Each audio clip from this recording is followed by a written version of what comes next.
It's a 9 a.m. here in Los Angeles, and it is Wednesday, May 21st, AD 2025, and we're going to have a fun, loosey-goosey, The Hake Report show, everyone. So do join us. Join me, if you please. What's up, just in time? He was first at 1:30 in the morning. Nice. Alpha back Hake. Thank you for the vote of confidence. I am, let's see.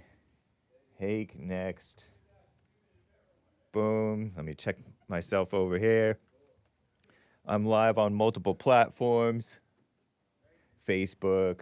Thank you, Anchor Baby. Should be live on X, I think. Punchy.tv/Hake. Very nice. What's up, Mr. Zo? That's cool. What's up, YouTube crew? Stop sleeping on the redirect, Hake. I turn on the redirect. It just doesn't happen right away. Chris, but thank you, man. Faithful supporter and moderator. Pretty good moderator, actually. He pastes the links oftentimes. Nice shirt says it's just Ang or Ange. Is it And or Ang? Thank you, And or Ang. What's up, Petersborough, UK, 5 p.m. Whatever time that is, UK time, England time, English time. Shout out to the English. They are our brothers. In many cases nowadays, they are foreigners. Pardon the mic handling noises. Yeah, Kevin Howe, you're good too. Okay. Thank you, Pastor Chatelet, Brandon, Jules, slave to him, Age of Inversion, and everybody over there, Gerta. JLP rated the stream over on Rumble. I'm live on D Live. Looks like I should be live on Odyssey. It's not that active over on Odyssey. But nice. Let me just check the Punchy TV people. What's up, Nicole and Jim in Alaska? The faithful people over on punchy.tv/Hake. So I will be getting to your calls. 1-888-775-3773. I have to pull up my stuff over here. Complicated business, folks. Complicated business. Let's see. 7. Close that. 3. And get stuff going over here. We're going to get started soon. Let's see if this works. Nice. Hey, there's a crow. People tend to like my... If you watch the video feed, people tend to like the beach scenery that we do show. I got to get back down to San Onofre one time, maybe, if it be the Lord's will. If it be the Lord's will, I shall return down to San Onofre one day, by and by. California, that's down near San Diego, and I don't think any illegals have shown up to shore on that area. That's where the Marines are. You never know what's going to happen, though. You really don't, because they will show up where least expected, you know?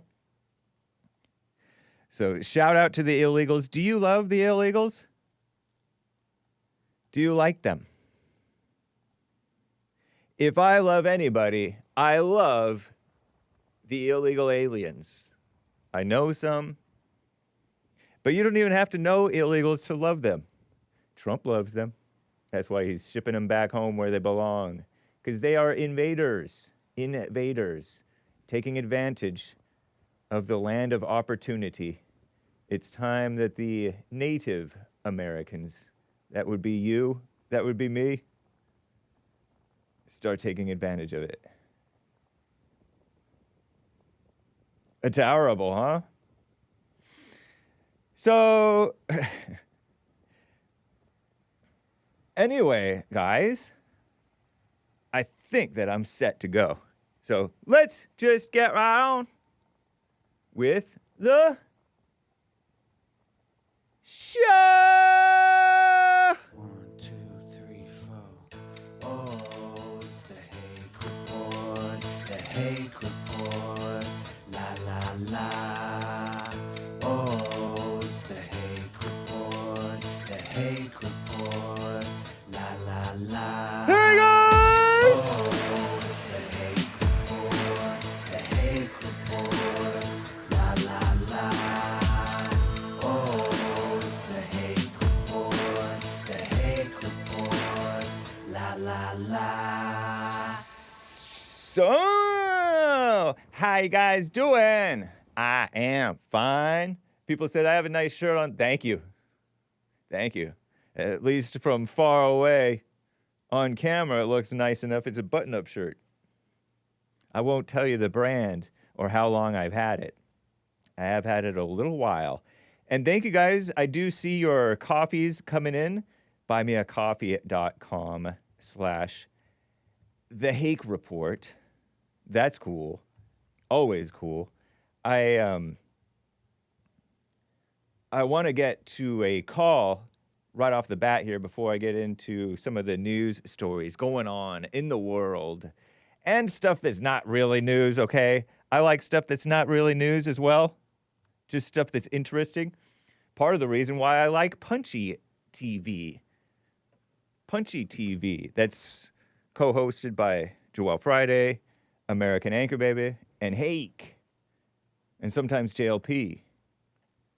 Catch Punchy TV on Mondays, 2 p.m. Pacific time. What's up, Smart Poker? Nice to see ya. Bro, Hake, your show has an instant dislike. What the heck? LOL. What the heck? Indeed. But anyway, I want to get to Mark in Los Angeles, California, who's on hold over here. Mark in Los Angeles, how you doing, man? Very good. Thanks for taking the call, Hake. Yeah. I wanted to start out by saying, and this is just me, making a statement here. Okay. Racism saves lives. Okay. Do you want me to explain? I've heard the same thing from Krishan the Dawn of the Misfit Nation. Go ahead and explain. Well, if you have children or yourself or spouse, siblings, whatever, if you warn them about Negroes and to stay away, they'll probably have less trouble in their lives than if they, accept this myth of racial equality. And it could end up saving their lives. It would have saved Nicole Brown Simpson. And I can think of many, many other whites who have tried to mix with these people that aren't meant to mix with. And it cost them their lives, or it cost them a beating or a robbery or a rape and assault. So racism saves lives, and I hope your audience understands.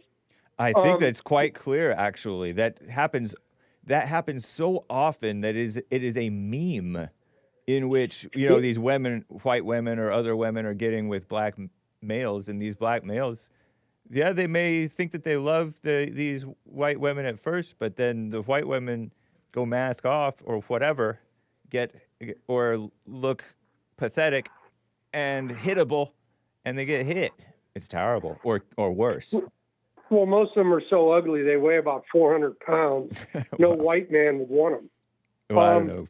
Nicole Brown Simpson was beautiful, I thought.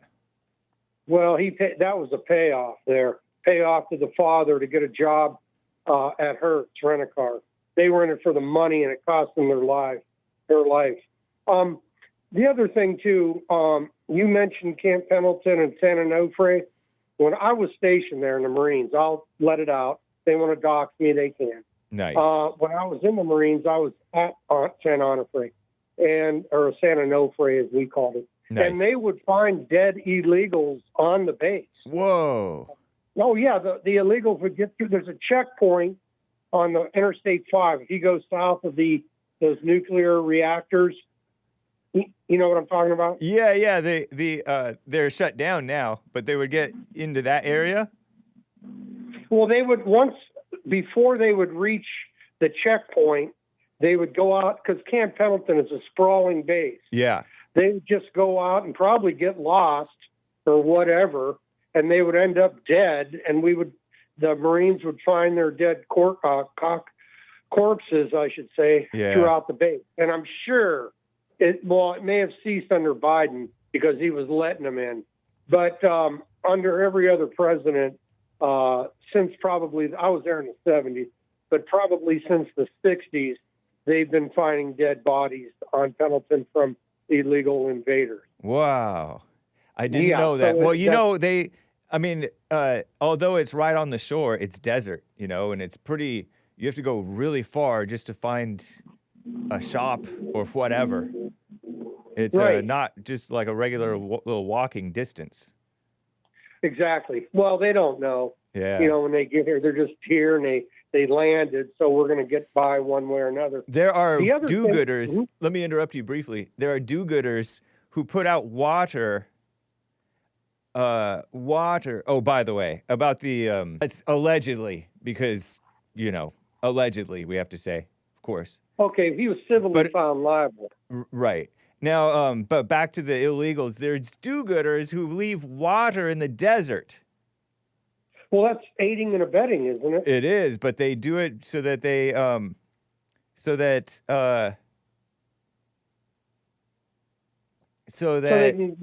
they can not die. But it's totally aiding, abetting, and they're evildoers, not do-gooders. But that's what that is. The ultimate goal is their vote. That's the ultimate goal with these things that are crossing our border, these creatures. So that's the ultimate goal. One other thing, in regards to the nuclear reactors, my friend, I don't know if you remember him. Do you remember Tom Metzger? He's dead, but he was famous in. I've heard that name. I don't know.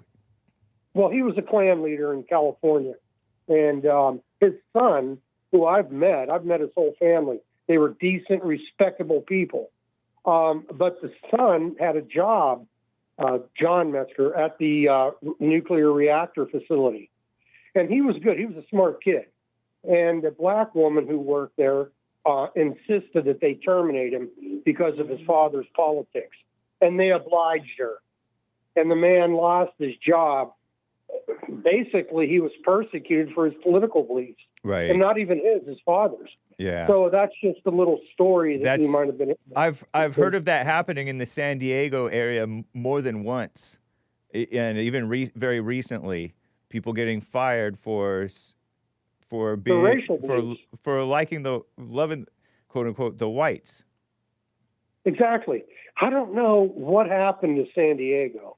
That used to be a conservative big city. Right. I know. The commies have taken over. Yeah. Because it was like, hey, if you're from L.A., we don't want you here. Yeah. I think between the illegal immigrants and, the bleeding hearts, it's changed. They want Pendleton shut down. The real estate people want to use it. Oh, yeah. Right. For big-time money. And I was stationed here for a long time, and I got to tell you, that's one of the most beautiful bases Camp Pendleton is in the world. I mean, really is. If you're into hiking, if you're into running, you got the whole base. There's creeks, there's walking paths, and it's clean air. The air down there, you could smell the trees. Unlike L.A. It's not so clean anymore because the closer you get to Tijuana, they've been dumping human waste and maybe worse into the Tijuana River, according to reports. So that is getting into our ocean water, and it's getting into the mist that kicks up, the fog, the marine layer. And people are getting sick from, they're having to close down at least one beach, I heard. People are getting sick from that. Yes. Okay, in San Diego, that island that I don't know if you've ever been there, but there's an island, Coronado, I think. Yeah, Coronado. It's a Navy SEAL training center, among other things. And the Navy SEALs who train there have to get I think it's TV shot about every month because they have to go in that Mexican polluted ocean. That's crazy, but as far as the air goes, the air quality is good as long as you don't go in the ocean. Yeah. The air quality is good. You can smell the trees. It's a beautiful location. I just hope the Marines never give it up and turn it into some kind of diversity, multicultural poison center. Let's hope the Marines stay tough and keep it. Yeah. I appreciate it, Mark. Okay, thank you, sir. Have a good day. You as well. Bye-bye. Bye. Yeah, that's true. We don't actually know what the real truth was about the about anything, honestly. Alex was one of the priority callers left over yesterday.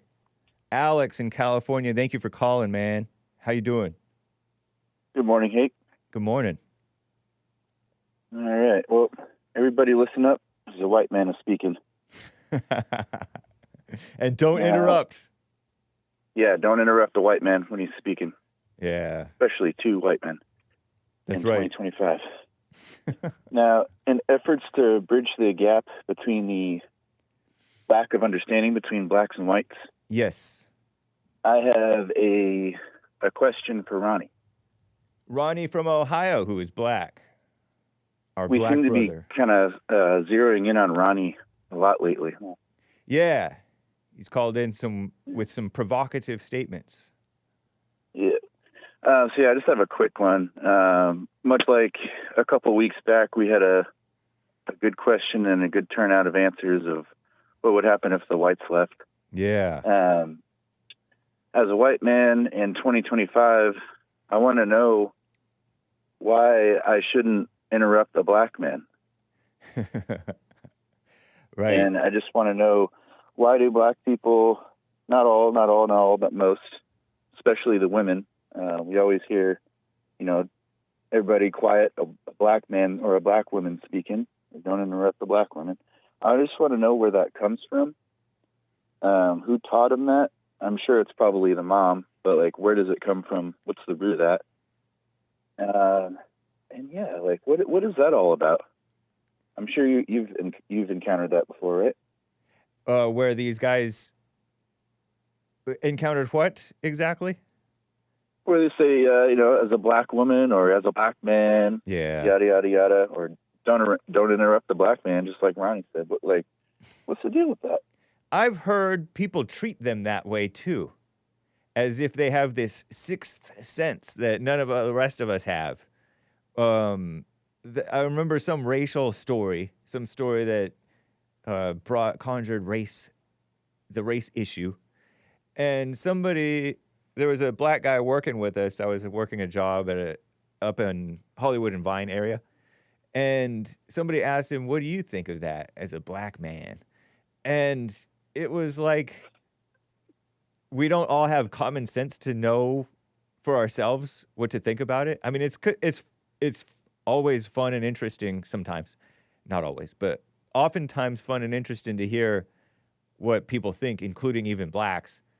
But it's not like they know stuff. They know less, actually, because of their bias. They're biased by their blackness more.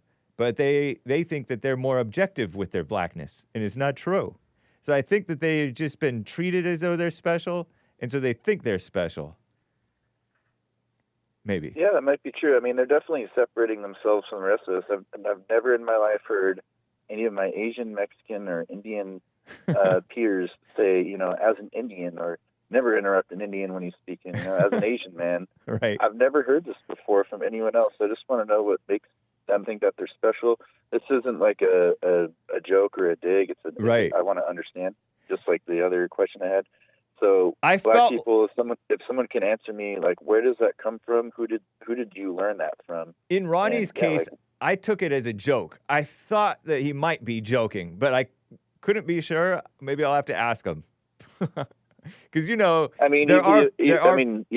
case, it could have been a joke, but I'm just saying in general. In general, you hear it all the time. A black woman is speaking, like you heard it on that some Democrat political thing where they're trying to this Yeah, self-important what was her black woman. name? Jasmine Cricket. I don't even think it was her, but she has that too. I mean, she plays that. Maze does it. Not all the time, but I've heard Maze do it too. Really?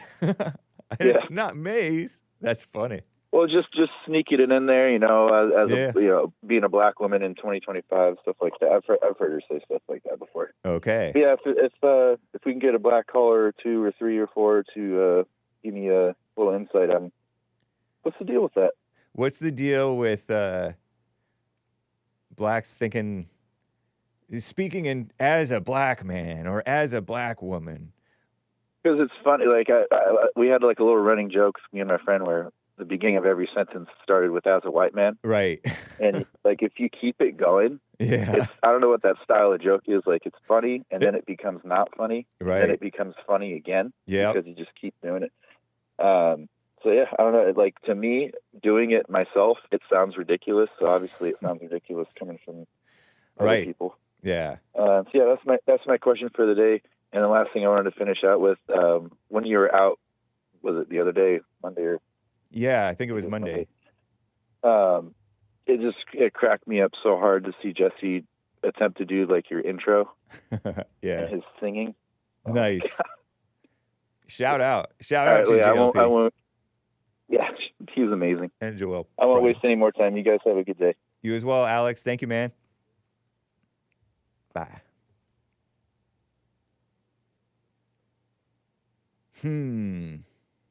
As a white man, I'm going to get to Daniel in Tejas, who's on the line here. Daniel, thank you for calling.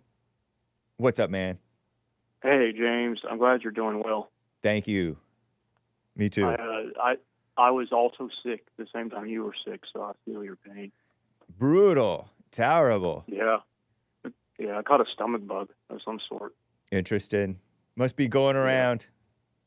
Well, it's funny because, I don't drink, Yeah. but, I used to drink, and so I know what it's like to be sick from drinking. Yeah. And when you're sick just normally, you kind of have this feeling like, well, I might as well have just been drinking.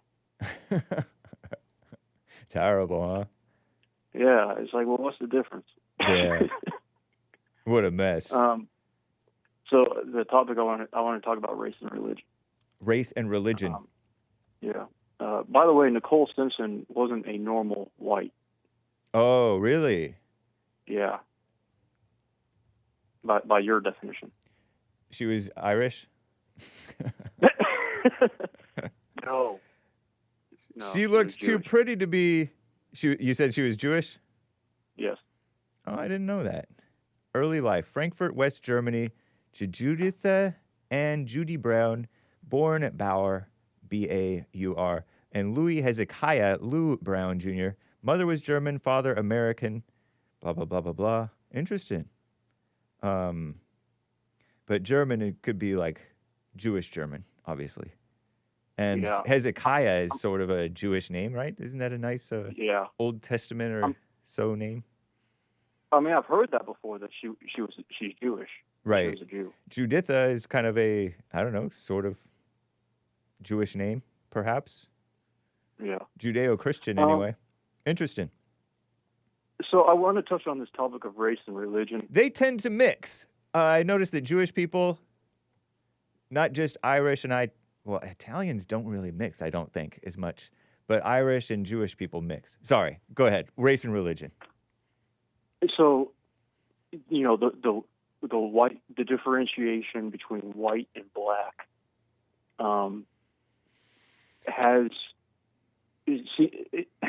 to identify with being white, I think is a mistake. Yeah. I think it's a legal faux pas, because you're identifying with something that has no legal protection. So if you're Interesting. If you're discriminated against at work because you're trying to practice your Muslim belief or your Baptist belief, you have legal protection. But saying I'm white Hmm.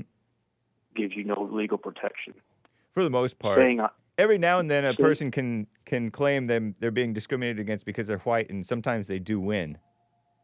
But I wouldn't. not I in the wouldn't public count sphere. on- Yeah, don't count on that. That's for sure. yeah. I mean, they don't even want to acknowledge the quote-unquote genocide. I don't like the word, but genocide that's, if you believe in the word, that's happening on the South Africans, Afrikaners. They can't acknowledge reality when you're white. That's true. Right. Yeah. It does. It seems like you would have legal protection if you're black, and you say I'm black. Yeah. That gives you legal protection, but you do not have legal protection when you say I'm white. Yeah. So you need to, well, you do whatever you want. Hmm. But I think it's wise to assess where you have legal protections and to walk that razor's edge as Yeah. opposed to this gauntlet that you would endure by identifying with white. Yeah. You have no legal protection. It's stupid because what will happen is in competition, they're going to throw everything at you, and you're basically giving them something to destroy you with. Yeah. And your fellow whites will 100% do this to you. That's why it may be somewhat smart the way Austin Metcalf's father is handling the situation. Although you can claim that he's white guilt ridden and fake Christian or whatever you want to claim about him. He has that old school boomer Gen X white person, sort of on one sense suckered by the mainstream, but also being wise given the mainstream anti-white situation. He's sort of spurning the white thing, shunning them, saying you guys are a shame, and meanwhile he's embracing these black radicals and being kind to them and forgiving. That's the way the world is, and so he's going along with the way of the world, and you kind of have to be wise and practical in how the world is going to treat you. Yeah. Interesting. Yeah. And that may vary depending on where you are. Of course. But generally speaking, it seems to me that even though it just seems to me it's a mistake to really latch on to this white thing. You can get you can get greatly rewarded for it, but you're also going to get greatly hated and threatened for it. Look at that gal, Shiloh Hendricks, who said the N-word to a black kid, and then allegedly, and then said it on camera to a guy who was telling her to say it, who trying to shame her for saying it. And it's she's far more famous than she seems like she really wants to be. Yeah. Yeah. The religion thing, I also think is important. I think it's important to take a religion and stick with it because that will give you legal protection. Atheism, I don't know if you have legal protection with that. No, only if you're a Satanist. You have to call yourself a Satanist if you're an atheist. Okay, so you and have even to, like, and even then, a lot of people are not going to go along with you because it just sounds so bad. Right. Yep. So you're pushing the envelope. It's kind of like identifying with being white. You're pushing the envelope and you're dividing people. Whereas if you're a humble, peace-loving, whatever, ideally some type of Christian in America, then you'll do okay. Or a Muslim or a Jew, but those are a little bit more, iffy. Yeah.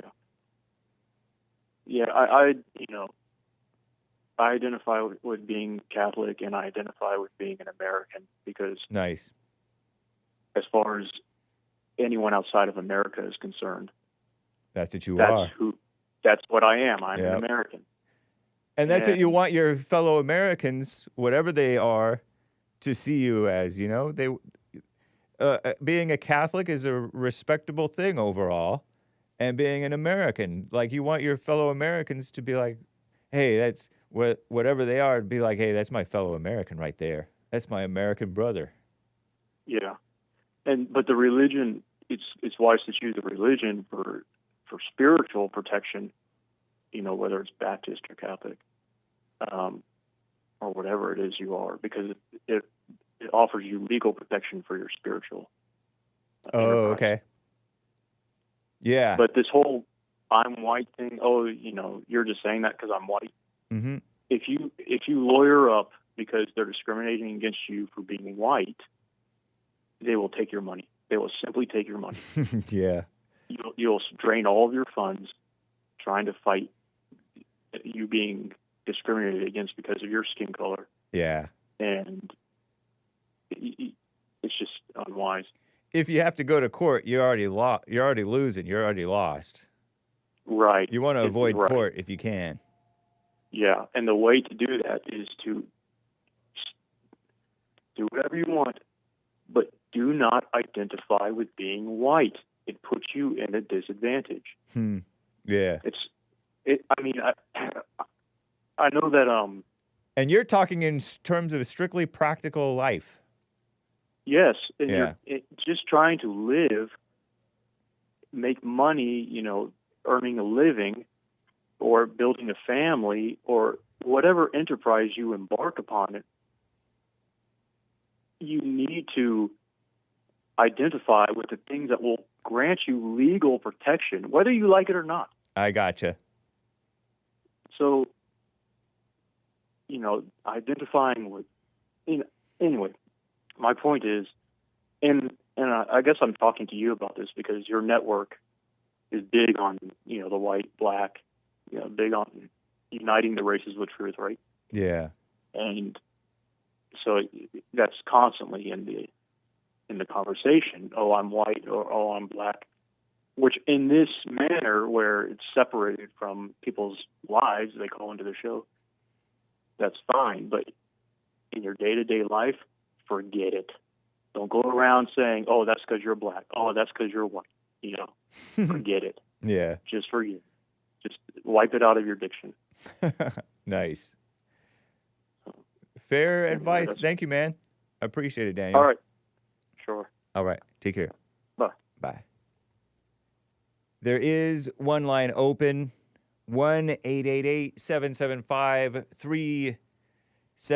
1-888-775-3773.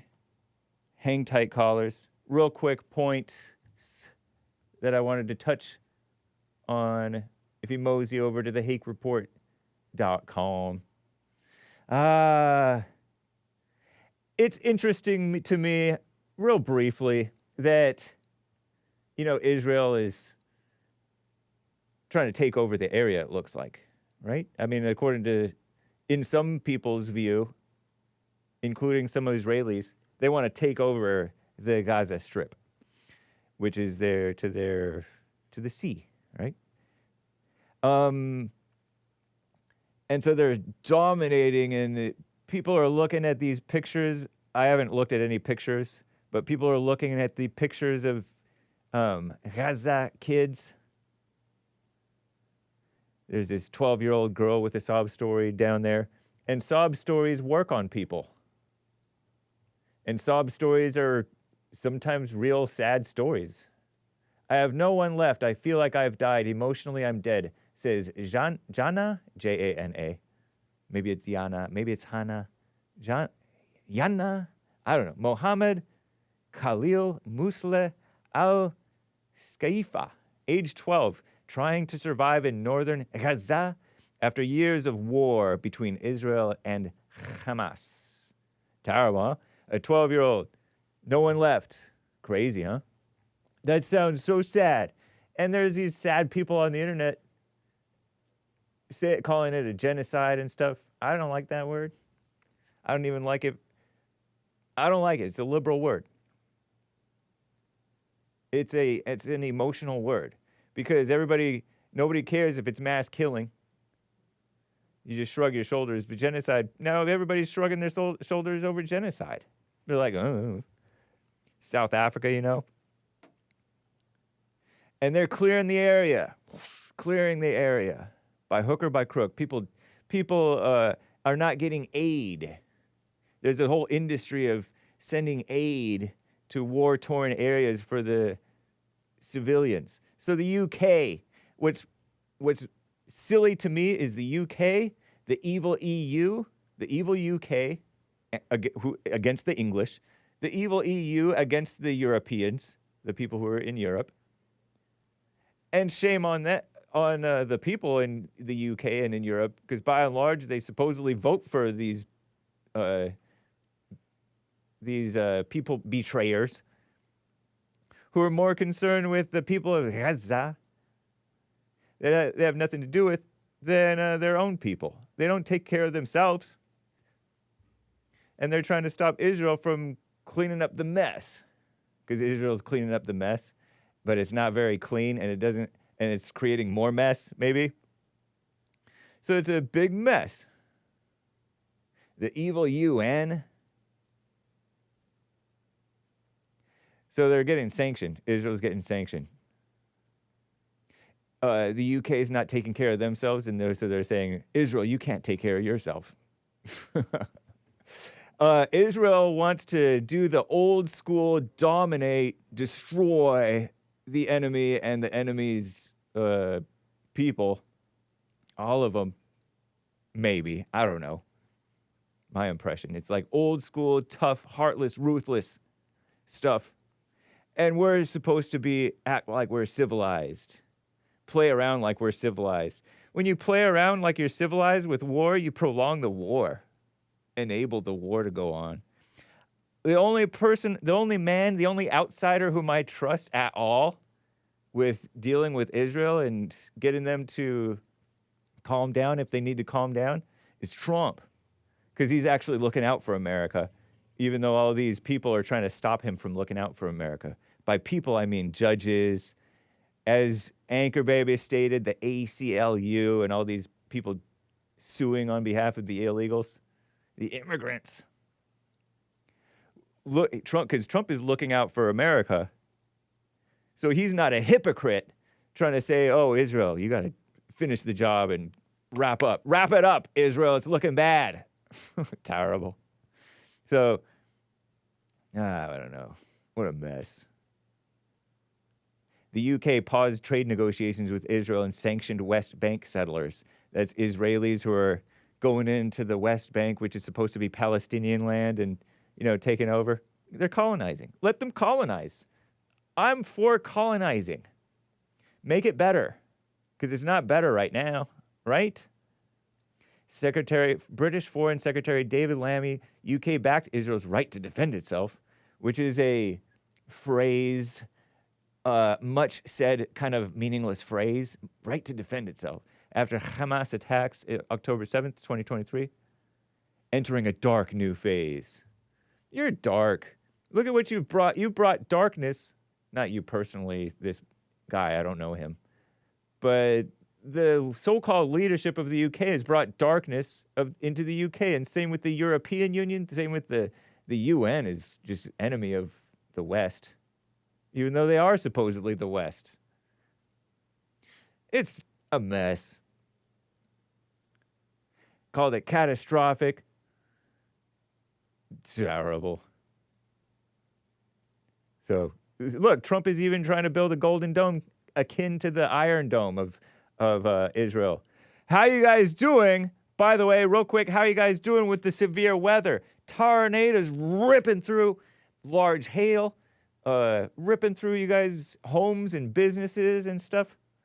How you guys doing? 28 dead? Kentucky, Missouri, Virginia. Meanwhile, right, in America, acts of God, as the insurance companies, I heard, have called it.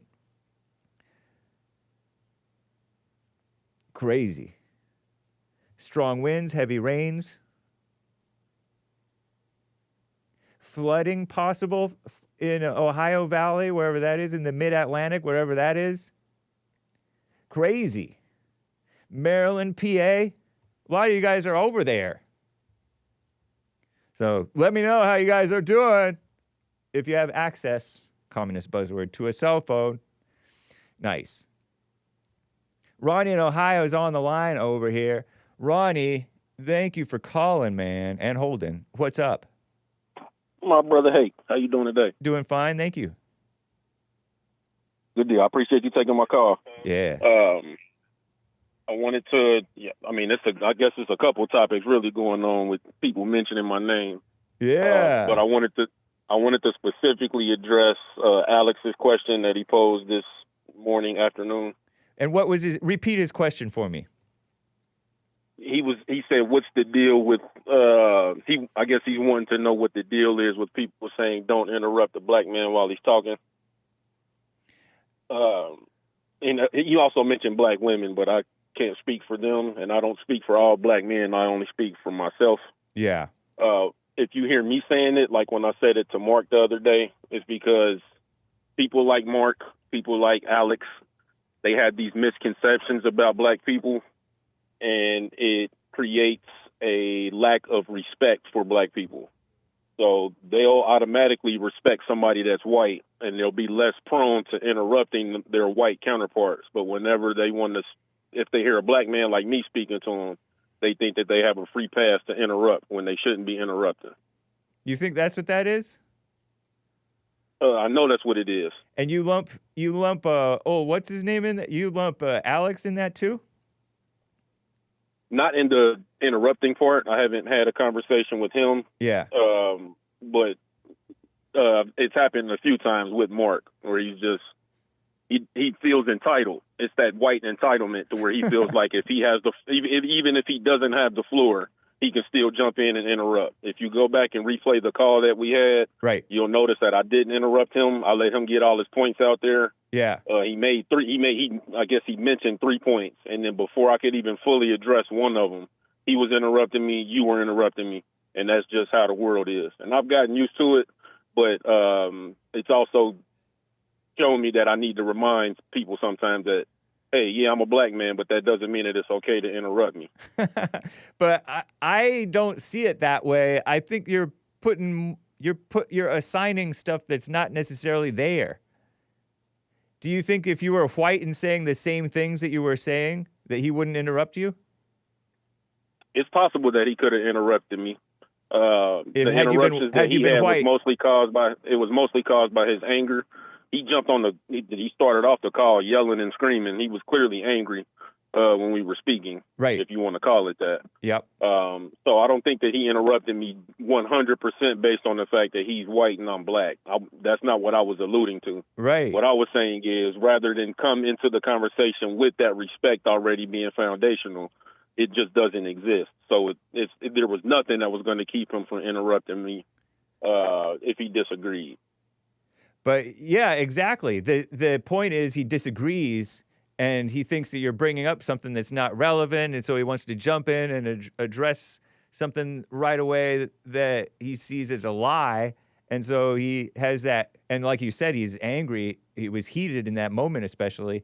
And so he wanted to jump in and nip the lie in the bud, if you will. And you have that more training of not disagreeing, not interrupting, having a more orderly conversation. And he has he was in the mode of jumping in at the first lie or the first misdirection. Yeah, and that's cool. So it had nothing to do with you being black. It was just that you were being black on the inside, not black on the outside. It had nothing to do with your blackness on the outside. And that's where I disagree with you. You said it had nothing to do with. You said it had nothing to do with me being black. Right. And his anger was clearly based on the fact that he's white and there are black people doing things that he doesn't approve of. Right, and you don't approve of those things either. Everything he brought up is nothing that you approve of. Hold on. You said his anger had nothing to do with me being black, and that's what I disagreed on. Right, and you said Literally you just said that his part. anger, Just that part. but you said his anger is based on black people doing things that he doesn't approve of, and that's why people have a problem with blacks is because blacks are doing stuff that normal people don't approve of, including you. You don't even approve of the things that the black people are doing that he's complaining about. And I couldn't even get to that point because he lumped me in with all of those people. And the reason why he did that, and that's why he attacked me verbally, because he said that people like me want Trump dead and all this other stuff. And I'm like, I don't know what this dude's talking about, but it's clear that he was speaking out of anger. right? If black people wanted Trump dead, it would have been black people that had attempted to kill him. It wouldn't have just been the two white dudes that did it.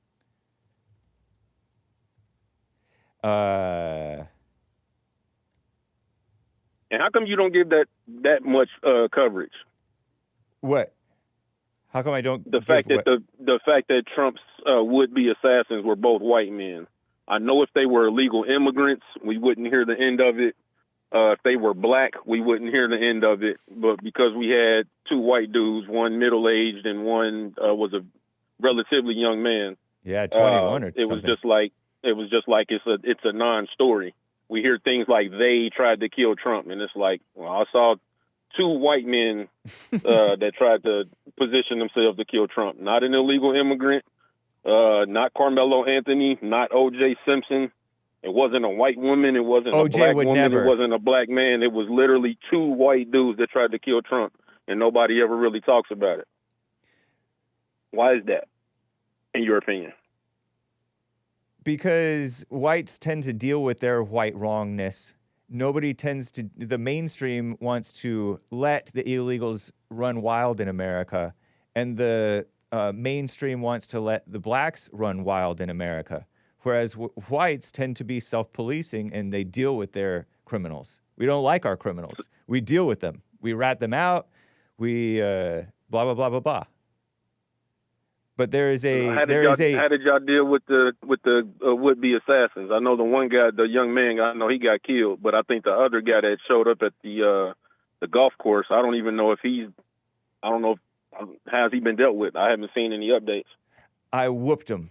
I personally whooped him. I wrote him a nasty letter. Now, see, if it was an illegal immigrant or somebody black, Mark would be trying to get their address, or people like Mark, I shouldn't just say him, but people like Mark in their anger would be trying to get the address of that person. Because it's outrageous. And to this day, we wouldn't hear the end of it. Whether it be an illegal immigrants or black people, tried to kill Trump. And should we hear the end of it? That tried to do it. Say that again. Should we hear the end of it? Should we hear the end of what? Of an illegal or a black trying to kill Trump allegedly, if they were to try.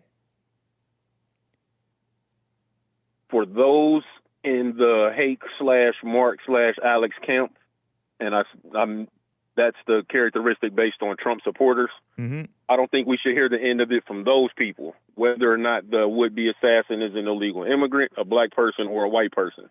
I'll tell you one thing. As I said, it was two white dudes, and that's how come we haven't heard any pushback on it, because if they were illegal, if it was an illegal immigrant, we would know that person's name. We would not hear the end of it at all. But because it was two white dudes, it's just, let's just move on. That's because the media wants to move on. They hate Trump. They support his destruction. They want him destroyed. And so the media moves on. You know me. I only cover what's in the mainstream media or what callers bring up. So the mainstream media has forgotten all about the attacks on Trump. And so it has nothing to do with your fake double standard that you think that we have about race, because you guys are the ones with the double standard about race, not us. Yeah, I'm not falling for that one. Yeah, it's true, though.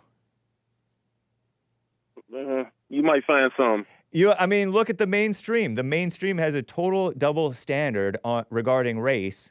So when Trump corrects the situation with regard to, say, the white South African refugees, he's correcting the situation, and all of a sudden they're accusing him of having the double standard. because he stopped the fake refugees from the other countries. And so they're saying he has a double standard, but they're the ones with the double standard. You're doing the same thing to me about something that doesn't even make sense or fit to bring up. What did I do to you? The only thing You accuse me and Mark and Alex of not caring about the white would-be assassins of Trump, but because they're white, which is ridiculous. That's not what I'm saying. I literally asked you the question. You said that we would freak. You would freak out. Hold on. My question to you was, how come you haven't covered that as much? I didn't accuse you. And I answered you, right? I didn't. Hold on. You accused me of saying that you don't do it because they're white, and I never gave a reason as to why I thought you didn't cover it. No, you said if you went way into your imagination, if they were illegal or black, we would never hear the end of it. Is that true? I have no idea because it's not the reality, right?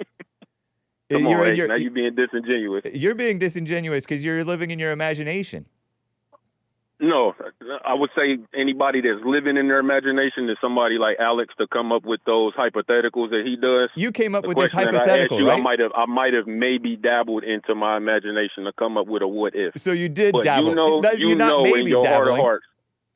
You know in your heart of hearts that if one of the would-be assassins on Donald Trump was an illegal immigrant or a black person or somebody that was non-white, y'all would still be talking about them. I have no idea what you're talking about or why you're even bringing that up. It's insane. That's cool. And again, I understand you being disingenuous on that topic, not wanting to say the wrong thing. No, you're being disingenuous even by bringing that up. I won't hold your feet to the fire on that. It's perfectly There is no okay. fire. The fire is in your imagination.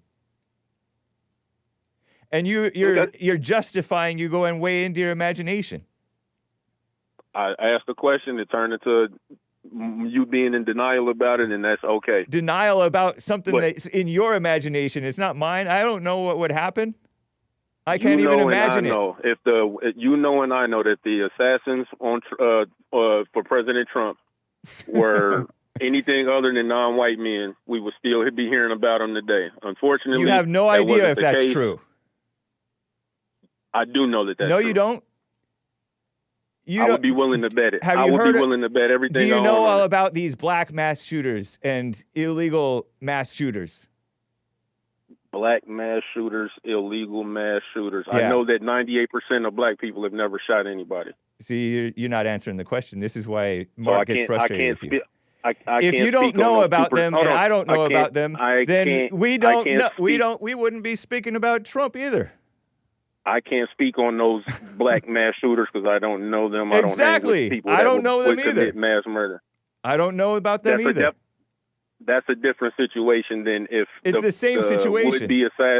If the would-be assassins were illegal immigrants. The reason why it's a different situation is because blacks do commit mass shootings, and we don't really hear about it. But we don't know about this fake imaginary assassination thing by race, because you're bringing race into an attempted assassination, as if blacks don't hate Trump.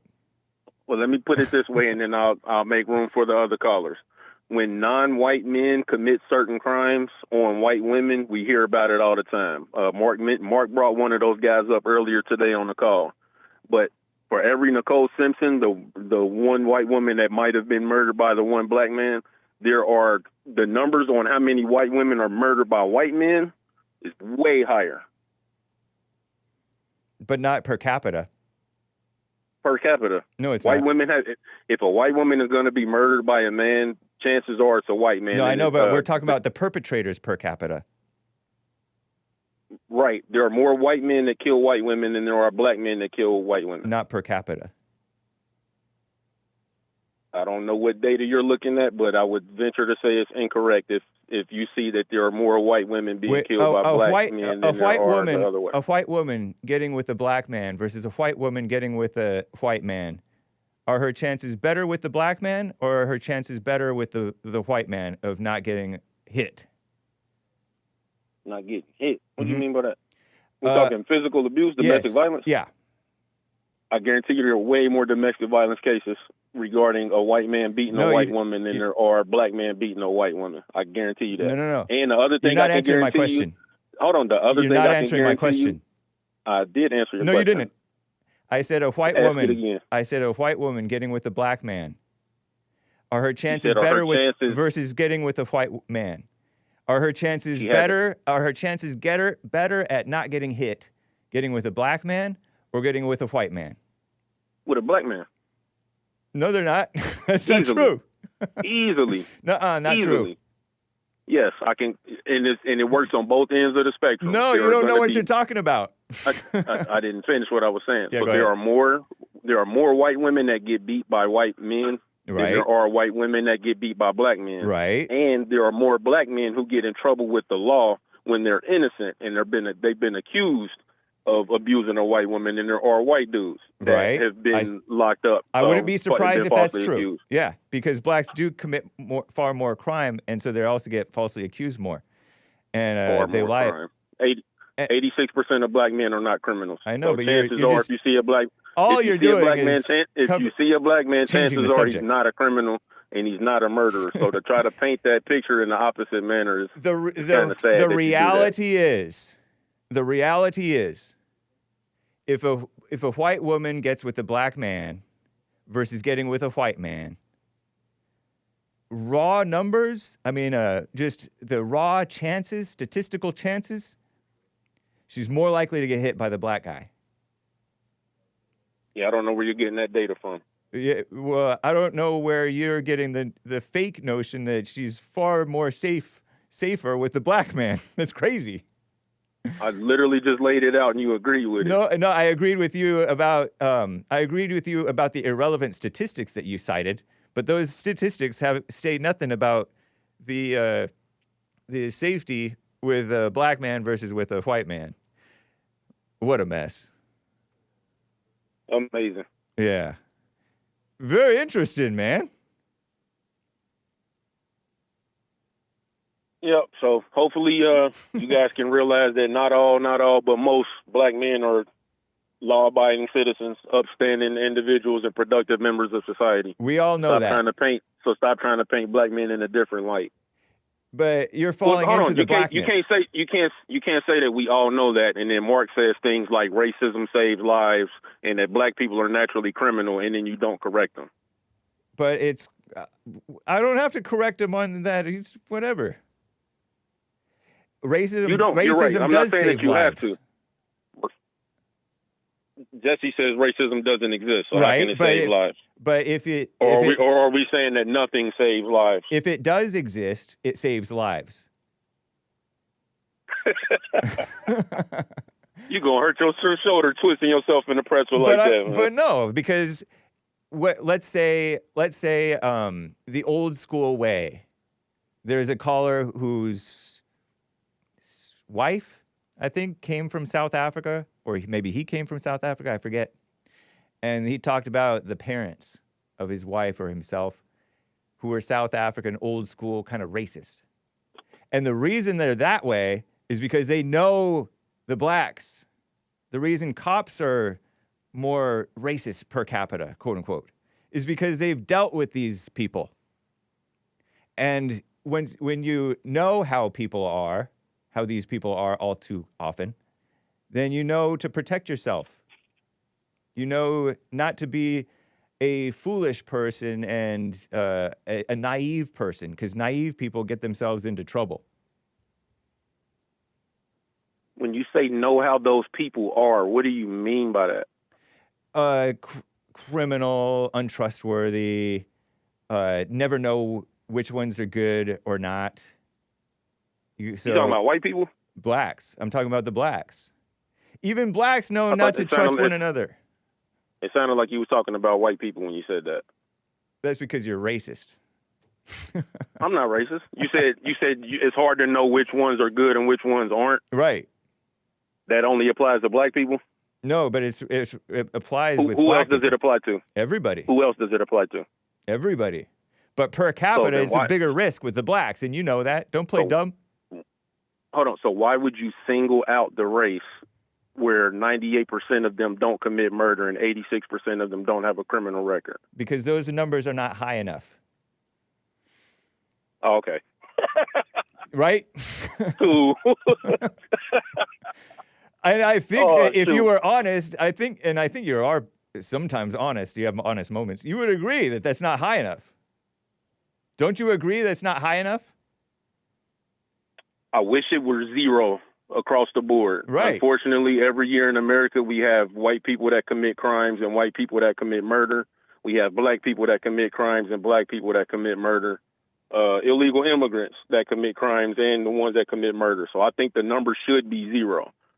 I agree with you on that. But is the number so high? I mean, is the number so low that we can single out one or two races because they're naturally criminal and more likely like this? It's stupid.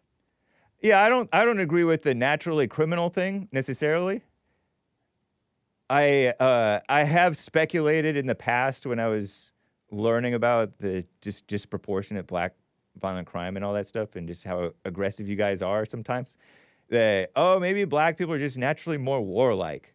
I don't know what it is, but definitely I think that the spiritual is far more powerful in destroying a person's character and sense than genetics and all that stuff. Definitely. So I'm with you on that. Yeah, it's a spiritual battle. We don't wrestle with flesh and blood, but unfortunately, people like Mark and others think that it's really a racial war and that black people are their problem. And right before I jump off, I can recall Uncle Jesse saying something like, if you blame another man for your problems, you're a weak man. Indeed.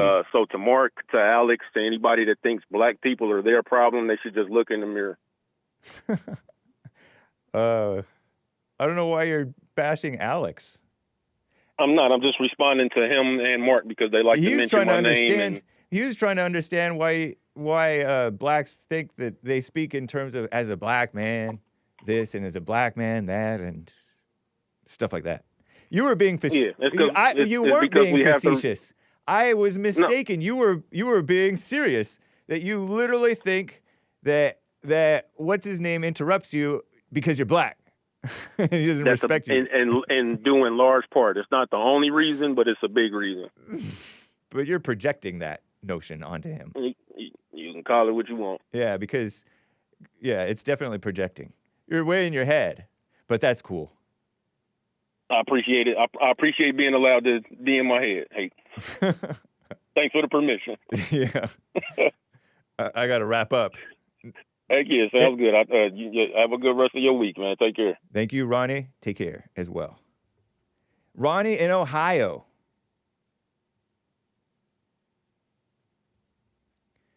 We're at the top of the hour. I have some super chats to read before I get back to the calls. I don't know what in the world. Gregatron gave a coffee. Let me double check with Lin Yen Chin over here. He exhorted different people? Whatever. Let's see. I told TERRI about Sesame Street. I dealt with Cesar about looking at himself. Gregatron, I got something funny for you. Do you remember Uptalk when your voice inflects? There's a student from UCLA who went on a hunger strike to protest the war in Gaza. She passed out in 9 days, and it didn't change a thing. I guess she's on TikTok, says Gregatron. Can you cover her story? Not for the story, but to just listen to her talk. Her uptalk is very strong and noticeable. I can't believe young women don't realize they're doing it. It's interesting the things people do, and you think that it should be obvious to them. So sometimes you don't even tell them anything. But it's not obvious to them. They forget what they're doing. They're not aware. It's a mess. Shout out Gregatron. It's something I shall look into. Cesar 3 coffees. Continuing yesterday's coffee. My bad for sending all those typos, man. I spend 7 days a week, 10 hours a day driving, so I try to send these coffees in a safe manner. Yeah, don't Don't send coffees while driving. Come to think of it, that's why Lynn blocked me a while back. I accidentally typed then instead of than. I only breathe through my mouth when I'm sick with a stuffy nose, laughing face. I guess Chin prefers anger over understanding. Shrugging shoulders emoji. Either way, it's all love. Hey, Ronnie, did you hear about the Latino shooter who killed one person and injured 3 with an AR-style firearm in Nevada? Was that the gym shooting? Was that the one at the gym? I believe it happened yesterday, but you probably didn't hear about that. Laughing face with tears coming out. Yeah, I did hear about that. I saw it on X. A cop shot him, injured him, and then he ended up dying in the hospital. But he killed a 15-year employee of this gym. And that guy frequented that gym as well. The suspect, according to the report that I read, little bits of report that I read on X. Thank you, Cesar. He might have heard about it. But yeah, it wasn't even mentioned in CNN for some reason. I don't know. That's interesting. Let me check over here before I get back to the calls. What's up, T-Flying Monkey? Nice to see you, man. T-Flying Monkey, this guy sounds just like boomer Christians. LOL. Everyone commits crime, they say, while ignoring the amount of crime per capita. I know. It's so out of control.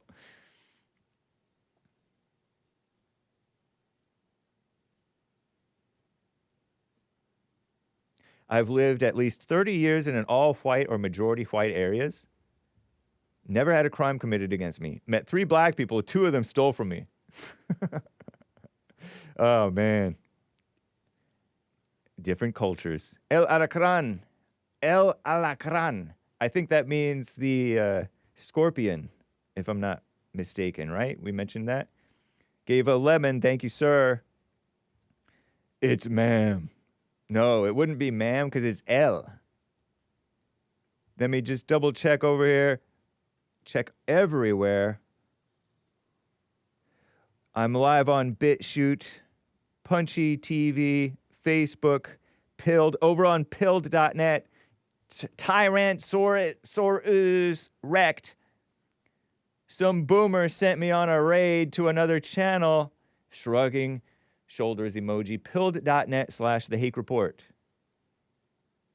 Thank you, Tyrannosaurus wrecked. Nice to see you. And Smart Poker. What race committed the knockout game? Mostly blacks. There was one white who did it, and he did it against a black old dude. And the DOJ went after him under Obama, but ignored all the black on white, black on Jewish, black on unsuspecting Asian, black on handicapped, out of control crime. Terrible.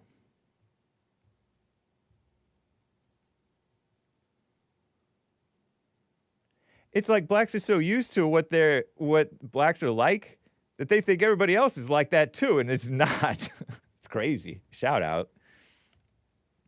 But I sense that Ronnie might be trolling us, but I think that he really has a blind spot. It's just, people are blind, and you wouldn't even, and in denial. And in their heads, because you remember the snake. The lines are full, guys. I will get to your calls. You remember the snake? He thought I didn't like Obama because he's black, because Obama's black. Well, Obama was into the black thing. I guess that if being black means being liberal, pro-abortion, pro-gay, socialist, communist, lying, turning around and lying more, being for the illegal aliens, being hateful, dismissive, denying the legitimate complaints of the Tea Party, you would think they'd be thanking me. Crying racism all the time, bringing up the race of of this poor innocent victim, Trayvon Martin, and these others, and validating Black Lives Matter, which has no validity. If all that means being black, then I guess then I guess that all these blacks who are not for those things are not really black, and that's why I like them. And then when I bring up the blacks whom I like, you just like them because you agree with them. Exactly, it's about agreement and disagreement. And if I hate over a disagreement, that means I'm hateful. It doesn't mean I'm racist, but they're blind. Shout out.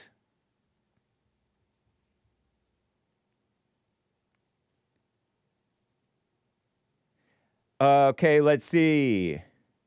Ladies first. TERRI in Oregon has been on hold forever and ever and ever. Oh yeah, no, she just got on hold. TERRI in Oregon, how you doing? Hi, Hake. Hey. I asked you not to say how long I've been on hold. I know, last that's why I time. just switched up what I said about it. Yeah, you were like, yeah, I'm gonna tease her. No, I remembered, and then I'm like, oh yeah, and so I just contradicted it. She Yeah, just got on hold within the day. for a thrill. Yep. No, because I just remembered that you didn't want it. Terrible. What a mess. Yeah. Women. Hi, Hake. Hey. Okay. So yeah, I guess I wanted to call in about the origins of this idea that we're not supposed to talk when a black woman's talking. Okay. Now, I don't know if I'm at the root of it, but I did find evidence that this was a thing in at least the 70s. So now I had done some research, and when I was into like feminism and stuff, I used to be really interested in like the women's movement in the 70s, and they had a lot of like intense identity politics at that time. Yeah. So not everyone went along with it, obviously. There were different degrees of radicalism, but in certain circles. Whoa, what was that? It was What? loud. Oh, there was just a loud scratching sound that came in and burst my eardrums. Oh, dang. Yeah, Nothing so- happened here. Good. But I was just talking. sorry, headphones listeners. Go ahead. Jeez, I'm sorry too. Okay. Well, I watched this documentary where some women were recounting their stories, at least in the 70s in England, about like their involvement with the movement. And there has been a number of issues with identity politics kind of actually destroying all the work they were doing because everybody kind of got atomized and hated each other. Yep. So they basically had rules based on where you lived. Different communities and cultures would have different identity politics, but basically, like, the more oppressed you were perceived as being, the more sway you had. Yeah. And so I think that's where this concept comes from of putting the most quote-unquote marginalized people forward to be your leaders. Yeah. And actually, it's not just prevalent within feminism, although it's, it is pretty big within feminism. So I think because the culture has been so influenced by feminism and feminized, that's kind of come up from it. But it's also pretty prevalent in certain parts of like communism and Marxism. Yeah. They even in like, let's see, Lenin wrote about it, and then like when there was a split within the Bolsheviks, and Trotsky was like removed from the Soviet Union, his branches of communism are really well known for being hair splitting. And there's a number of groups that are like within that framework, like radical left, that are really into putting forward basically like blacks, women, gays, immigrants, illegals, like, or people that aren't, have no status. Right. They purposely use those people Oh.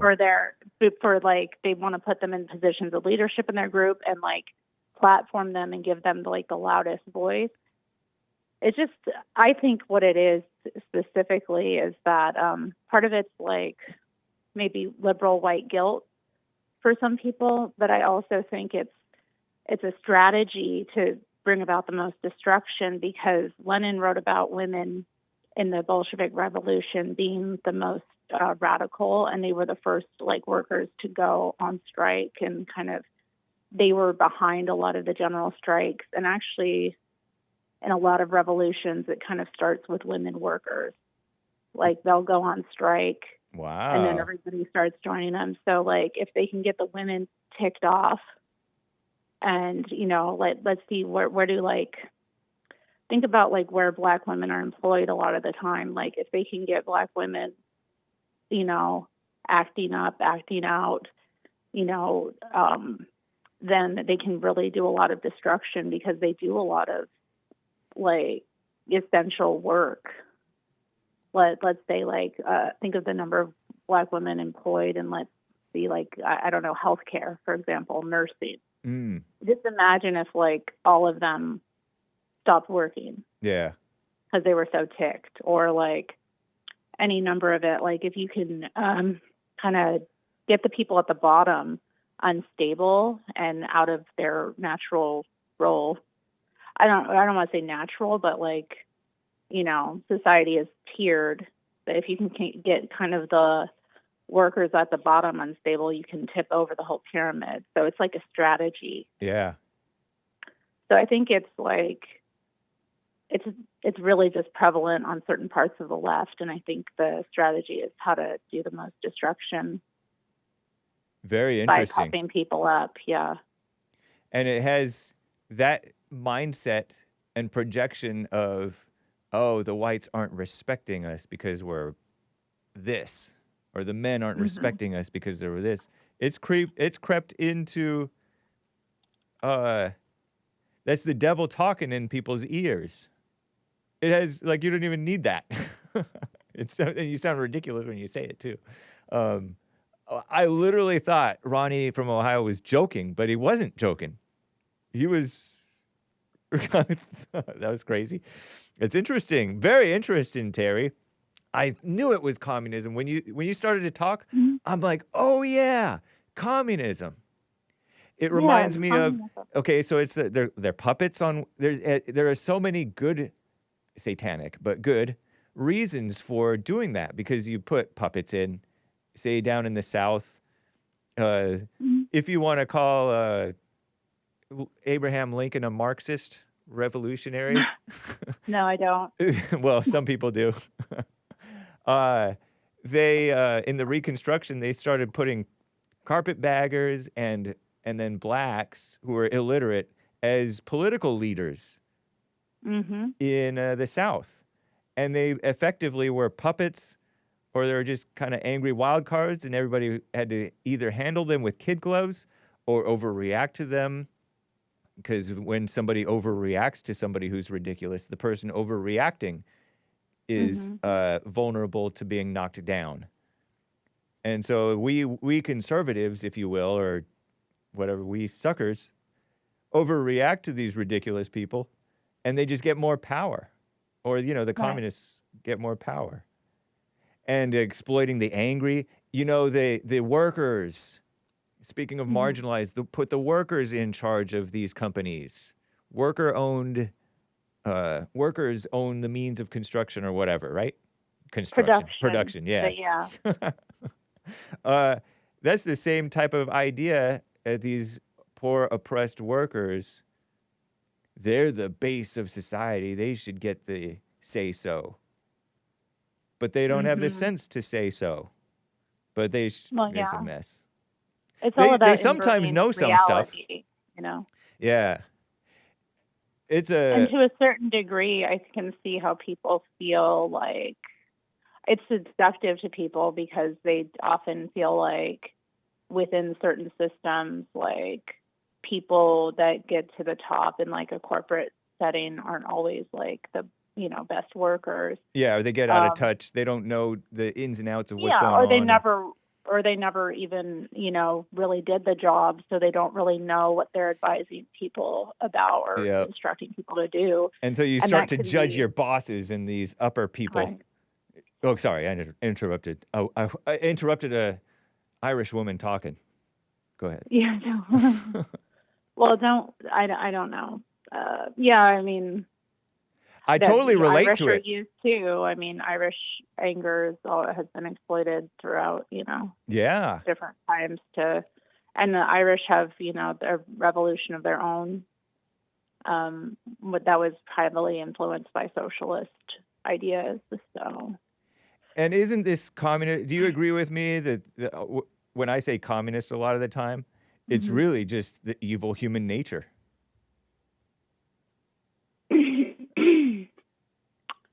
yeah, I suppose. And Because it's so like I think, manipulative and clever and mhm. sorry, go ahead. I don't know. I mean, when you think about it, it's just basic, like Satan's mission to invert reality, Yeah.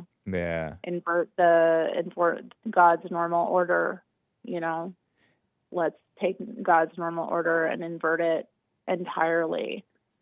And, yeah. And you do it by way of anger, resentment, discord, disorder. hmm Because I can Yeah. totally relate to judging my boss in the past, at prior jobs, of course. Sure. I remember judging my boss, and I'm sure my boss was judging me. I would sometimes hear about the stuff that he would say, and I didn't blame him, but it was because the boss doesn't know everything, and then you don't know everything, but you think the stuff that you know is important, and so it's hmm the devil playing on the mind and it's actually hurting the company, but you think you would be helping the company. Right. The other thing I forgot to mention too, a big group that's utilized is youth. Youth? Oh yeah, Yeah, they're hugely. all about recruiting the youth. I actually had this weird moment a couple months ago. I was going to the park by one of the local universities, Uh-huh. and I ran into this like little FTM girl who was Female calling herself female to yeah, male. Yeah. yeah, she was calling herself Fred, and She it thinks was she's a like transgender. she thinks she's a boy. Yeah. Well, I ran into her. She was selling a socialist newspaper as a little Trotskyist paper, and I bought it because I was like, I could look at her and I could identify with her a little bit, because of like when I was her age, I was into the same thing. Nice. And I see how she got sucked in, and I was just like, oh, okay, poor thing. Not to the extent, but I mean, I was in a, socialist group like that. That was weird and, insane and out of touch. But it was just, the youth, especially, they have all this anger, resentment, and energy that can be exploited. And free time. That too, yeah. And they don't really And pride. understand. Yeah, pride too, yeah. There's so much that they're able to do just by exploiting young people. For sure. Anger, resentment, and boredom, These and lack of responsibility. That's why I scoff and poo-poo the Hong Kong pro-democracy protests and these college groups protesting over the decades around different countries. Because they're just dumb sucker students who don't know and they don't have wisdom. They're exploited. I mean, yeah, it's the same thing here now with the Palestine protests all over their campuses. Yeah. Like if they can get the imagination of the youth on board and they can get them to do destruction, like they have people who are young tend to have less to lose.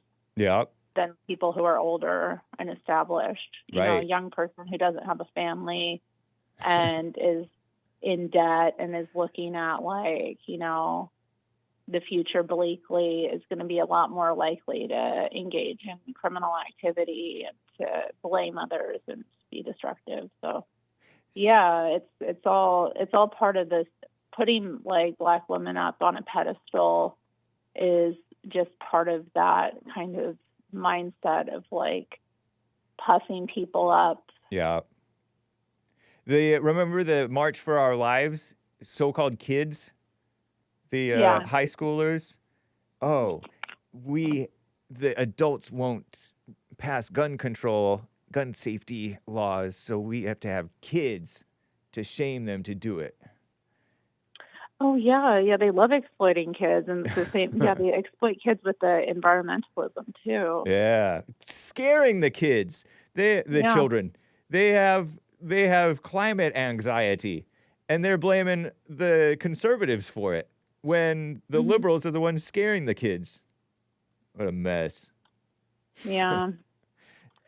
Terrible. Well, I don't know if I shed light about this subject, but I think it's just part of the same leftist destroy society kind of big time framework. Yeah. Yep. So. Interesting, Anyway, Terry. Very, very insightful. Yeah. Well, the last thing I'll say is the cool thing about it is that it implodes any organizing they try to do over time. So, like, because they hate each other. They're full of hate. Yeah. Yeah. Yeah. So don't worry about it too much, because that horizontal hostility is there. You can't work with people when you're putting people on a pedestal who don't know what they're talking about. It's not sustainable, and people will naturally resent and destroy what they're trying to do. So yeah, totally. The snake eating its own tail. That's right. All right. Well, thanks for taking my call, Hake. Thank you, Terry. Appreciate it. Bye. Bye. You know, I'm chuckling because Kevin Howe is like these pro-democracy protesters, which I don't think he's falling for that either. I call them commies, right? These communist Hong Kong student protesters protesting against, or young, dumb, radical, foolish, even worse than their forefathers, liberals.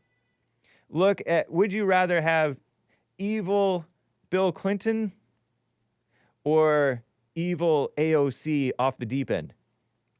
Of course, you would rather have Clinton. You'd rather have none, of course, because Bill Clinton led to AOC Cortez. Bill Clinton was once considered the head of the Democrat Party, right? And then it was Obama. And now it's Cortez, I heard, according to Drudge Report. That's right, I checked Drudge. Almost commie nonsense. They're just going to... Well, I don't know about I don't know what the Hong Kong protesters are really like, but I just know that they're young and it's a big crowd and the media is on their side here, so I'm not falling for it. I'd rather have competent communists. It's kind of like I heard that Nelson Mandela, I've heard this and I repeat it, but I don't know it to be true. But they've said that Nelson Mandela was more competent as a communist leader than the people who are running the country into the ground now. They're being, like, for example, let's say you guys hate Jewish people running the show, being dominant and pro-Israel lobby and all that stuff. You're going to be begging for the pro-Israel lobby back by the time the anti-Israel people come in, because the anti-Israel people are even worse than the pro-Israel people. You're going to be begging for the Jews to take back control or whatever. Well, it's still Jews like overthrowing Jews anyway. Shout out. You know what I mean? They're going to be replaced by someone worse. Oh, Nancy Pelosi's gone. Ding dong, we're taking her down. And she's being replaced with somebody worse. Nice. Whatever. We're at the bottom of the hour. Joel Friday TV is coming up next. I set the redirect already, so if you're on YouTube, it's the one way polygamy can work, he says. Terrible. Yikes. Joel Friday TV. He filled in for Hake.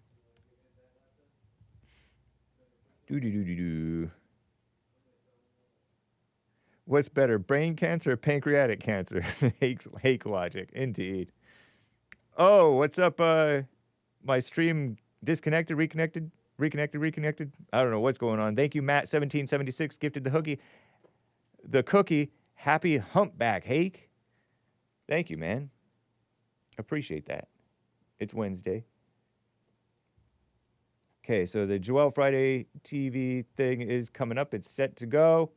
I pasted that into the pasting it into the different chats.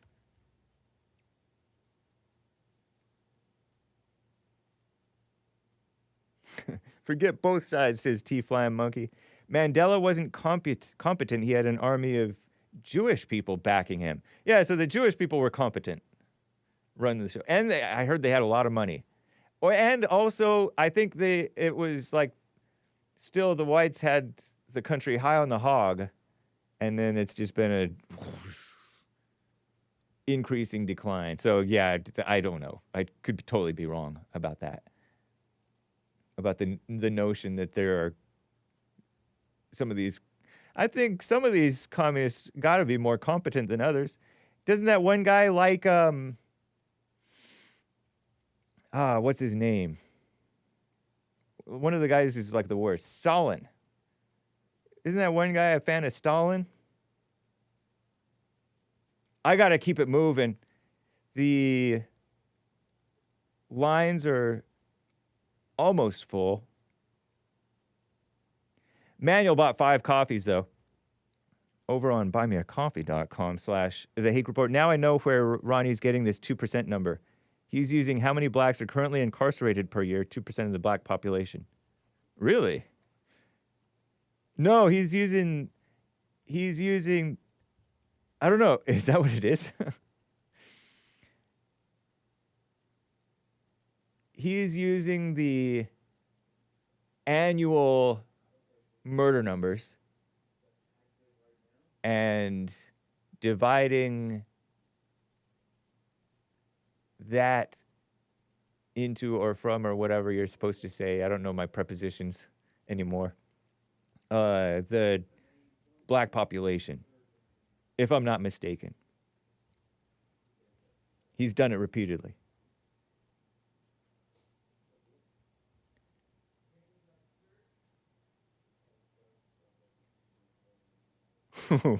What a mess.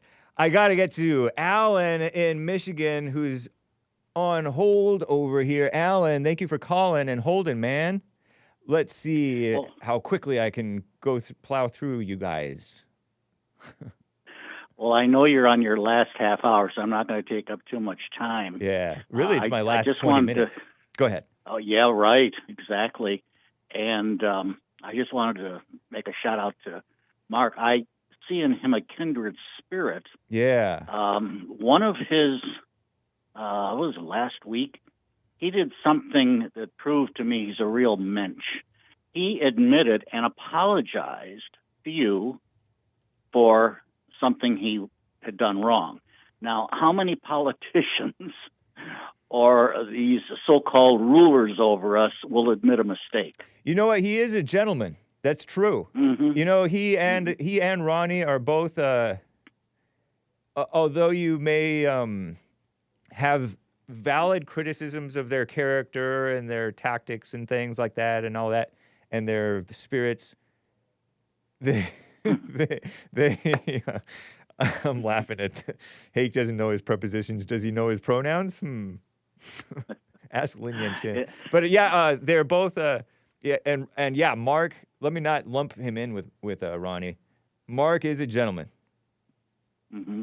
And Alex, I like to hear him. And then was it TERRI? Maybe look at my notes. Yeah. TERRI from Oregon. Yeah. Very, very insightful. Indeed. She really gets it. Yeah. Because she really gets it. It reminds me of JLP, because JLP used to be a union guy, and so he knew all the union protest and riot tactics. And yes. And she's the same way. She came from that world. She was in it, and knows it. Yeah. Insofar as San Diego is concerned, just a little back up on history, being in my 80th year now, I remember. Are you in your 80th year, or have you completed 80 years? And some friends of my parents went out to California. They moved to California. That was the place to be. This is in the 1950s, and California was really rocking. It was really taking off. Yeah. Okay. My first visit to California was in the early 70s. I took a motor trip out west, and I was just stunned by the beauty of the place and the well organized places you have. Now, one of the things I will observe about California, at least at that time, they tended to do things over the top. And I'll give you an example. Forest Lawn Cemetery. You ever been there? I've never been, but I've driven by Forest Lawn Mortuary or Cemetery or whatever. Yeah. It's right off the freeway, the 10 freeway, I think. When I was there, it was free. You could just drive in.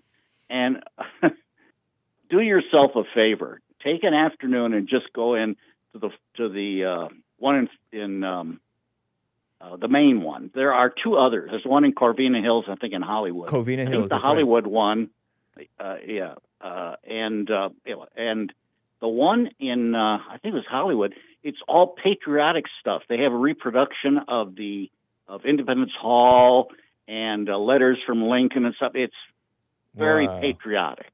You'll nice. Enjoy that. Yeah. It's really beautiful. It makes me want to go. It also houses the largest oil painting in the world. Really? It's called The Crucifixion, I believe, and it has its own theater. At least that was when I was there. I've been there twice, once alone and once with my sister. Yeah. When we went out together. But again, everything was kind of reminded me of this must be like Texas is like. Everything's big. Everything is over the top. Yeah. Very Hollywood. Now, San Diego, at that time when I went down, was kind of a sleepy military town, but again, very beautiful. I think the last time I was there, I visited my friend who lives down there in 2006, and it was still pretty nice, but they started putting up these thrice accursed luxury high-rises. Well, okay. And he lives in a condo, and I'm telling you, it's still beautiful, but it's going down. He's I think I mentioned it, he's in a condo that is multicultural, shall I say? Oh, boy. And it's a disaster. Wow. He was, when he was in the Navy, his specialty was fire prevention on the ship. That's a pretty big responsibility. Yeah. And, of course, living in the condo, he's very cognizant of fire. He says, it's been a year, and I've been trying them to fix the fire doors, and they still haven't done it. Well, I said, well, of course, because it's multicultural. You can't get these people together and organize them to get anything done. Yeah. And that's the way it is. Wow. And I had mentioned to bring in that several days ago, I'd mentioned that Orientals have IQs 3 points higher than whites. Uh-huh. But look at the societies they have. Yeah, they can make, organizations, but it's not the same as us. We're the builders. Whether you like it or not, white people are basically the builders of civilization. All the great ideas and everything come from whites, and that's, I guess, called the white man's burden. Yeah. Yeah. And I believe ultimately the reason that God created and the 7 races. 7, and there's 7 races. The DNA studies have been done, and I think that's an interesting number. But go ahead. Well, because I thought it was white, black, and Asian. White, black, and Mongoloid or whatever. Well, actually, there's Astroloid. There's I have a book on it. All right. Explains it. So, but I've always considered that. I think that 3 thing comes from a misinterpretation of the Bible. Oh, like Shem, Ham, and Japheth? Right. Yeah. Right. And they try to insist that Ham was black. All right. Well, because Ham looked on his father's nakedness. Terrible. And right. Told his brothers. Right, and there's a whole thing about that I could talk about, but again, it's limited time. And listen, you got other calls, Yeah. and I just wanted to get that in. I appreciate you taking my call. I hope I've contributed a little enlightenment to the whole situation, and you've had really good callers today. Thank you, man. I appreciate it. Okay, All right, take care. you too. Bye. Wow, Eli in Houston, Texas on the line over here. Eli, thank you for calling, man. Hold on, Eli, hold on. Eli's not ready. Or Ellie. Ellie or Eli? Check on Ellie or Eli for me. Getting too much noise. Oh, hung up. Jeff in Louisiana on the line over here. Jeff, thank you for calling and holding, man. Go ahead. Hey, man, I don't know the guy's name, so I can't name drop, but I saw a video yesterday of a preacher online, pastor, preacher, whatever, from Harlem, New York, a black guy, that's got to be Jesse's brother. Oh, yeah. I know who that is. I know who you're talking about. Yeah. That guy's gone viral sometimes. Yeah, man, well, I'm surprised he walked into church alive. Yeah. Did you hear what he says? We can't build, as a black man on another, can't build nothing without a white man. Right. It's but true, man. He was factual when he talked about it. He just spitting facts. The dude was just, well, I'm surprised he walked in alive in years. Yeah. You hear a couple claps in the audience, like people are scared to clap at him. Yeah. Man, I thought that was hilarious. But he just put out a new video, and it was real good. It was the reason I call him is he talked about Nelson Mandela. Okay. He talks about him. He said South Africa was doing good until Nelson Mandela got in there. Then we had all this disease and this all stuff happened. He says because the white man wasn't here to lead it. So that kind of connects to what the last call was talking about. That like I said before, the white man knows how to build it. He just uses a black man's labor to build it. Yeah. I mean, it's not hard to understand. Like I said, God designed us to do certain things. Yeah. Don't be jealous or envious or dissatisfied. The Bible talks about stuff like that. Don't be like, oh, because I'm not a head, I'm useless when you're a hand. You know, like he parallels it to he makes it like a metaphor for the body of Christ. The church is the body of Christ. And so if you're a finger, should the finger say to the knee, we don't need you? No. And don't be trying to be the knee if you're the finger or the head or whatever. Okay. I'll say this too.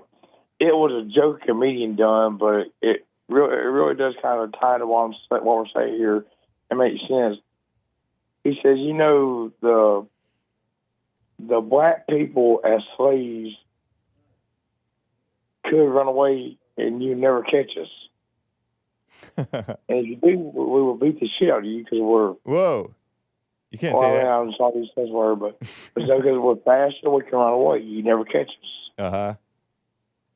But it's the way that it's just designed by God that we're smarter. We can manipulate you and doing what we think you should do, and you're the laborer, so you do it. Yeah. I mean, it's just if you believe in the Bible and everything else, you gotta think God had a master plan. Interesting. And that's could be part of his master plan. Yeah, it could be.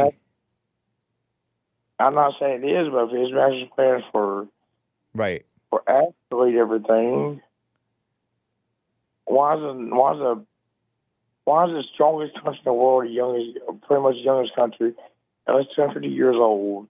Yeah, is designed and built on the brains of white man, or designed on the brains of white man and built by Well, everybody, really everybody.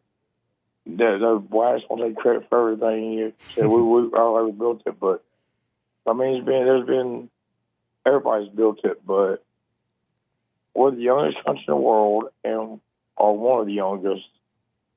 We're the most powerful. Well, that's slipping away though because of the exploitation of the natural weaknesses of society and of the whites and everything. Well, if you don't look at it in a different perspective, think about it, if the blacks and whites didn't work together to build this country, what would it be?